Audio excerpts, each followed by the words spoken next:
Mani nomenklaturamda bo'lgan bosh hokim, hokimning o'rinbosarlari, prokuror, militsiya, boshqalarga bironta tergov organlari agar yana bir marta qadam qo'ysa, o'zim jinoiy javobgarlikka oldiraman dedim. Mana men bugun Boysun Milliy xavfsizlik militsiyasi mayor Eshquvvatov Sunnatulloh Ravshanov degan g'o'daygan itni ishdan oldirdim. Xolbayev. Nimaga aytsangiz, umuman milliy xavfsizlik o'zini joyini bilsin, o'zini ishi bilan shug'ullansin. Milliy xavfsizlik butun Surxondaryoni o'ldirgan, ikkita o'sha sotqinlar, davlat sotqinlari bu yerda ishlab hamma yerda o'ldirgan. Shuning uchun men hammasidan o'zim xabardor bor. Mana meni qaror qabul qildi.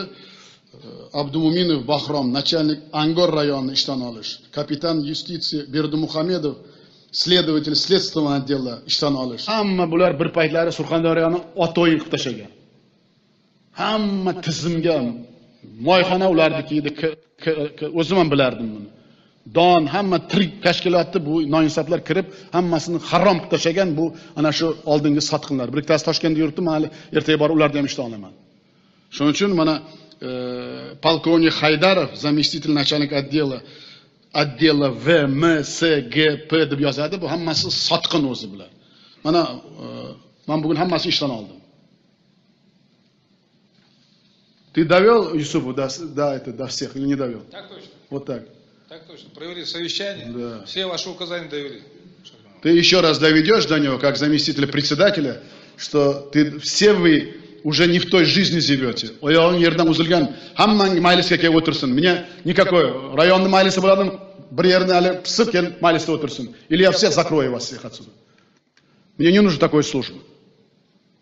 Hammang poraxo'rlik qilib, mana hamma yer sharmanda qilib yuribsan. Понятно или нет, Юсупов, господин? Так точно. Uchta movunni ishlab tashladim men. Uchta generalskiy lavozimda SMBning movunlarini. Kecha mana ikkitasiga qo'l qo'ydim. Sizlarda ham bitta noinsof ishlagan Toshpo'latov degan, u ham it o'g'ri.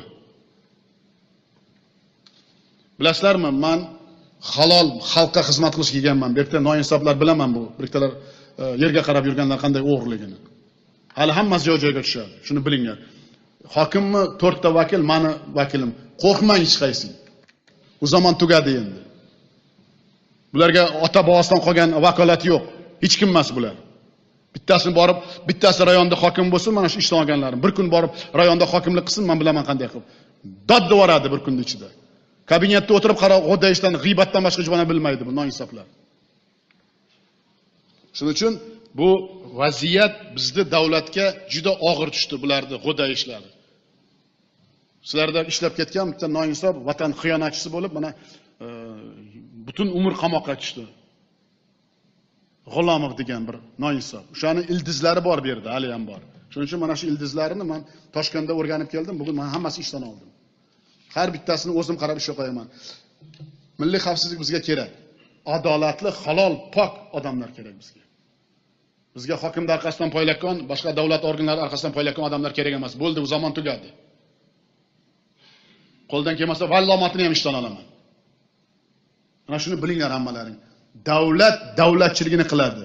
Hamma o'zining ishi bilan shug'ullansin. Ularga bunday huquqni bergan bo'lsa, oldingi rahbarlar, endi undaqa rahbarlar yo'q.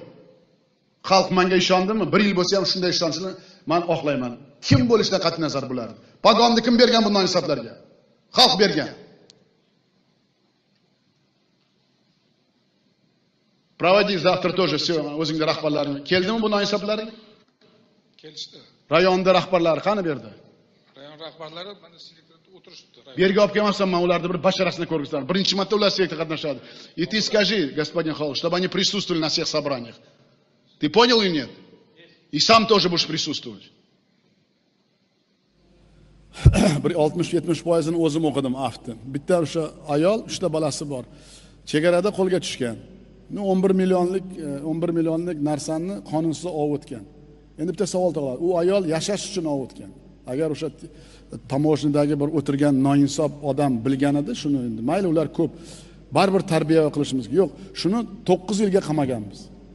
Narsasini konfiskatsiya bo'lgan, 3 ta balasi qolgan. Eri yo'q. Men albatta afga qo'l qo'ydim.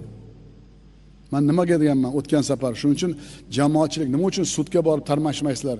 Haligi mahalla raislari. Agar sizlar mahalla raislari, fuqarolar yig'ini raislari befarq bo'lmasalaring edi, shu narsalar bo'lmasdi. Ayollar bitta eri yo'q ayol 9 yildan 3 yil yo 6 yil turmada o'tirish, u 3 ta balani kim boqadi? Moddiy mayli, ma'naviy kim qaraydi? Keyin kim uni davlatni yetib oladi bu narsa? Hech kim hech qachon.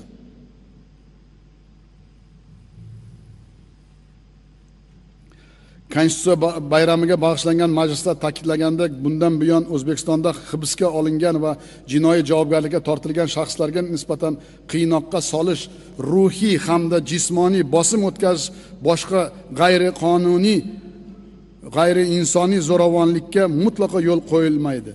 Bunday harakatlar sodir etgan xodim yoki kimnidir buyurtmasini bajargan har qanday shaxs kim bo'lishidan qat'iy nazar muqarrar qonuniy jazoga tortiladi. Mahkumlar huquqlarini ta'minlaydigan qo'shimcha mexanizmlar yaratishni hisobga olgan holda jinoyat ijro qonunchiligini yanada takomillashtirish alohida ahamiyat kasb etadi. Jazoni ijro etish muassasalari tizimini tanqidiy o'rganish va tubdan takomillashtirish doirasida 2018-2022 yillarda tegishli chora-tadbirlar dasturini qabul qilish rejalashtirilmoqda. İnson huquqlarini buzilishini oldini olish maqsadida barcha vaqtincha saqlash va tergov hibsxonalar, jazoning ijro etish muassasalarida video kuzatuv vositalari bilan jihozlanadi. Men o'ylayman, bu ham hozirgi zamon talabiga mos. Kelgusi yildan boshlab ichki ishlar organlari, yo'l patrul va post patrul xizmatlari o'z vazifasini bajarish, ayniqsa fuqarolar bilan muloqot jarayoni qayd etish imkonini beradigan video kameralar bilan ta'minlaymiz. To'xtatdimi? Video kamerasi bo'lmasa to'xtatmaydi.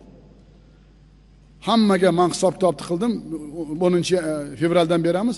To'xtatdi, video kameraga qarab gaplashsa inobatga o'tadi. Bo'lmasa o'ziga jinoiy javobga tortamiz. Nimaga desangiz, hamma narsani suhbatda poraxo'rlik qilyapti. Endi gai to'xtatadi, kamera bilan gaplashadi. O'zining boshiga shunday bo'yniga kamera osib qo'yadi. Kichkinagina hamma rivojlangan davlatlarda bor, uni biz hozir sotib olyapmiz. Ma'qul bo'ladimi?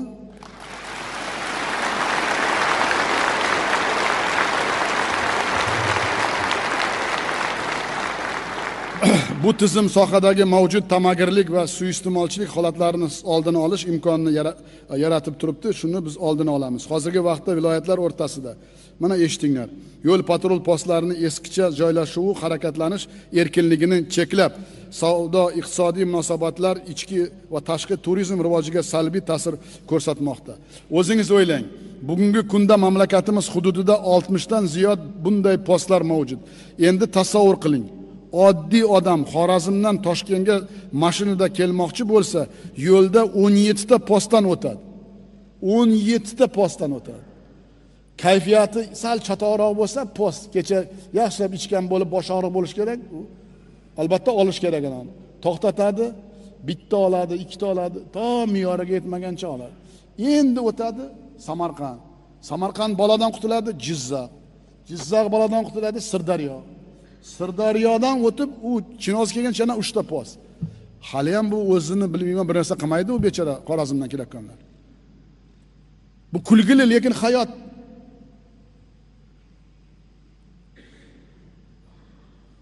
Farg'ona vodiysidan kelayotgan kishi esa 8 ta ana shunday postga duch keladi. Mana Farg'onadan. Toshkentdan o'tasiz bitta post, tepadan o'tasiz ikkita post. Tepadan yaxshilab tekshiradi. To'g'ri yo'lga Namangan kirgansiz yana bitta kalamushlar turadi. Qayerdan kelyapsiz? Oching arqonni deydi. Mana shu. Bu nima bu o'zi? Shu munosabat bilan viloyatlar chegarasidagi barcha yo'l patrul postlarini tugatish, patrul xizmati statsionar postlarini sonini keskin kamaytirish lozim. Alohida ta'kidlash zarurki, biz huquqiy demokratik davlat qurayotgan ekanmiz. Har tomonlama bilimli, yuqori malakali, xalqaro standartlarga javob beradigan o'z kasbini haqiqiy fidoyisi bo'lgan huquqshunos kadrlarni tayyorlash ishlarini takomillashtirishimiz kerak. Ayni paytda yurtimizda oliy ta'lim muassasalariga yuridik mutaxassislik bo'yicha bir yilda 600 ga yaqin talaba qabul qilinadi. Bu jami oliy o'quv yurtlaridagi qabul qilinadigan talabalarning atiga 1% ga ham yetmaydi. O'zingiz ayting, bu bilan davlatimiz va jamiyatimizning huquqshunos mutaxassislarga bo'lgan tobora ortib borayotgan ehtiyojni qondirish mumkinmi? Albatta yo'q. Albatta yerda hamma eslaringda bor, yurist qancha korrupsiya bo'lganida